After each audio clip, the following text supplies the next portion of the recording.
You know, when God chose me and called me, something really got a hold of my heart and changed me. And then he sent me out to preach, and I thought all I had to do was lead people in a prayer. That's all that happened to me, the sinner's prayer, and then everything would change. And now that I'm a Christian, everything's going to be perfect. And then next thing you know, I'm preaching the word and seeing people getting saved, going to jail, going to prison. And through it all, we've ended up with a discipleship program, a housing program, a church, and an organization that we have to run. Then along the way, God sends people here, and I don't know, they come out of prison, they come out of everywhere, like I was talking about, you know. And they start out pretty rough. And we've got a young lady that's been with us for a long, long time. She's my secretary. She's probably, I don't think she could be any better as a secretary. She truly, truly, truly has a heart for people. She's got a tremendous mind and a concept of what this church on the street is truly all about. She's always there to help. But when she first came here, I'm telling you what, you told her, hey, how you like my pretty red shirt? That shirt ain't red. I mean, that seemed to be the way she would think. And man, she could hold her own. She wasn't going to back down for nothing. And I remember we had one of our pastors here. He was a little ornery too. And boy, they, for some reason or another, as soon as they saw each other, the fur started to fly. And the other neat thing, there's another man that was here, just about as faithful and just loved the Lord, and nothing flamboyant about him. He's just solid. And the next thing you know, these two meet. And I believe they did it right. Now, you know, everybody's got the boom booms in them. You know what I'm talking about? The boy-girl thing. But, you know, you can't, in a discipleship program, you got to hold people accountable and have a little bit of discipline and so forth. So you can't just let them, you know, go romance and do all the things they want to do, date and all this. So we have rules. And these two followed the rules for quite a while. And I'm sure they slipped a little bit, but not much. And over a period of time, they've gotten to be married.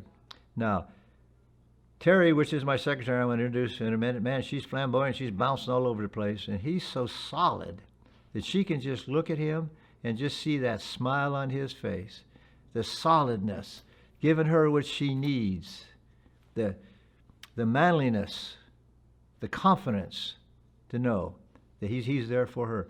So it's really neat to watch these two, and they've come a long, long ways. And you know, it's kind of interesting to see where we're going to go from here, and I believe they're part of it all. And who knows how God's going to use them. They're thinking about possibly in the future going to Hawaii and starting a church on the street over there. But in the meantime, they're here, and it's tremendous how God's using them. So I just want to introduce Ralph and Terri. Oh, hi, my name is Ralph Gaitan, and this is my wife, Terri. Hi. We're here from a church on the street.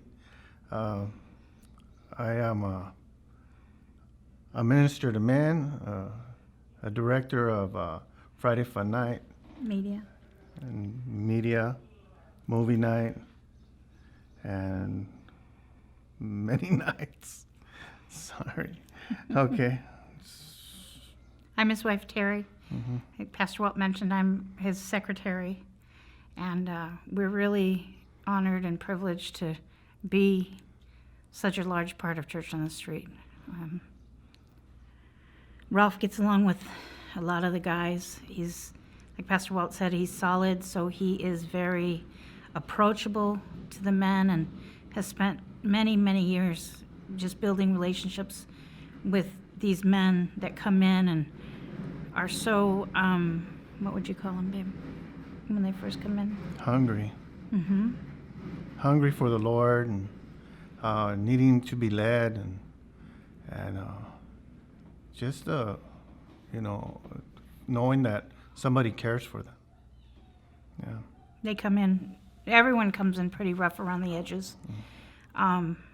But as time passes, they get to seeking the Lord and look for that guidance to help them find the Lord and really settle down. And we've watched so many people, lives changed by Church on the Street. We had a young lady and her husband, Suzanne and Kelly, who just moved out last weekend, and I worked with her, and Kelly's been here before, and worked with her to get her dentures, get her driver's license, get her she worked on her own to get her green card reinstated. But to be a part of their lives like that, and when they got married, there was a few couples that got married. There was Kona and Sean, Dwayne and his wife, that we were able to share with, not only him with the men or me with the women.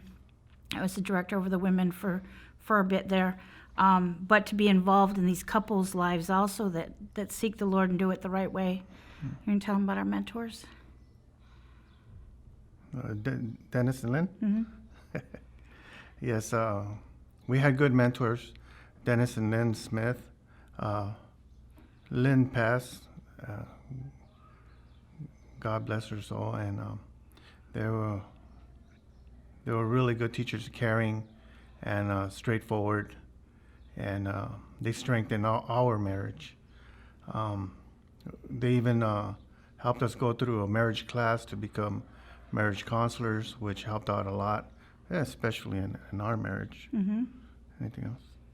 Well, when people come into a relationship from brokenness, both halves, there's so much luggage they carry with them. Not just married people, just people in general.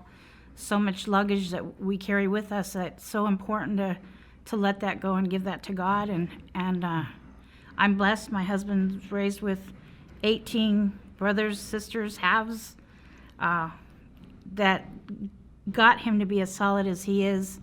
And he's gone through his trials and struggles, as have I, but he's really paved the way, like I said, not only helping those men, but helping me, and then us being a couple here, just wanting to share and help wherever we can, right? Right. So in moving forward for Church on the Street, I know that everyone who signed up, the congregation members who are receiving these interviews that Pastor Randy's kind enough to take the time to do with Pastor Walt and with the staff members here, moving forward for Church on the Street, what that's going to look like is, I think we've just about secured a building from what Pastor Walt's telling me, and I'm working on campaigns, and my husband's going to do some of the filming for that, on campaigns to raise money to help with this move. This is going to be a huge project. It's going to take everybody, and this is where community comes together. You know what I'm saying? My husband's skilled at remodeling and labor, and as are a lot of the men here, a lot of the women here. So we'll be making some major changes here in the near future, and just want to encourage and thank everyone who supported and donated to Church on the Street for all these many years. It's crucial, you guys. It's changing lives.